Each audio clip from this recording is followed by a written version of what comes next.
From Japan's blatant invasion of China in 1931 to its unconditional surrender in 1945, the Chinese people waged a bloody 14-year struggle against fascist aggression. This made China both the earliest and the longest-standing combatant in the global fight against fascism. In this war, the Chinese people endured unimaginable suffering. Many horrific events took place in wartime China as a result of the Japanese invasion. Some of the most famous have become, globally notorious. The massacre of Nanjing in the winter of 1937 into early 1938, where many thousands of people were killed. Many women were subjected to horrific sexual assault. We have records from missionaries and other third country actors who wrote down what they saw at that time, and it remained burned in their minds in many cases.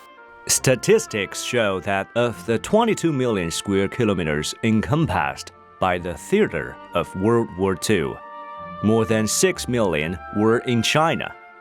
Over the course of 14 years, Chinese forces fought nearly 200,000 battles, large and small, inflicting more than 1.5 million casualties on Japanese troops. Japanese losses in China accounted for 70% of their total wartime casualties. In doing so, China painted the main force of the Japanese army to the Chinese battlefield. All those arguments that say that, American-European arguments, that China has done nothing to defeat the Japanese, well, actually it's done a lot. Of course, it's trapped Japan, and it's made the choice very clear. For example, in October 1938, 32 of Japan's 34 army divisions were tied up in China. China's prolonged resistance not only thwarted Japan's plan to march north and join Nazi Germany in attacking the Soviet Union, but also delayed its march south into Southeast Asia, gaining valuable time for the United States and Britain to prepare for war. The fact that China was resisting Japan so boldly helped at some point in 1941 to the Soviet Union to send some reinforcements from the Russian Far East to the aid of Moscow, which was of course a very decisive moment. And the Soviet troops provided a lot of support to China in the 1930s, before the war started in the Soviet Union. Chinese effort to resist Japan made a huge contribution to the mere fact that Japan did not have enough sources to attack Russia.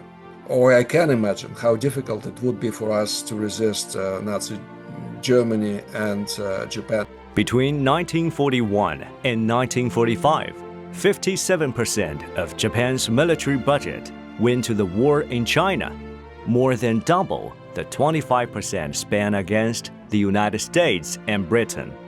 The protracted conflict drained Japan's strength.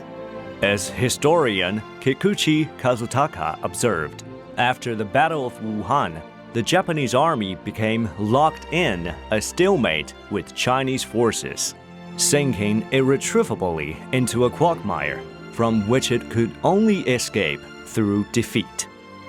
The Chinese War of Resistance against Japanese aggression was the main eastern theater of the global anti-fascist war. China made immense national sacrifices and its dual historic contributions at the cost of 35 million military and civilian lives and economic losses, then equivalent to more than $600 billion.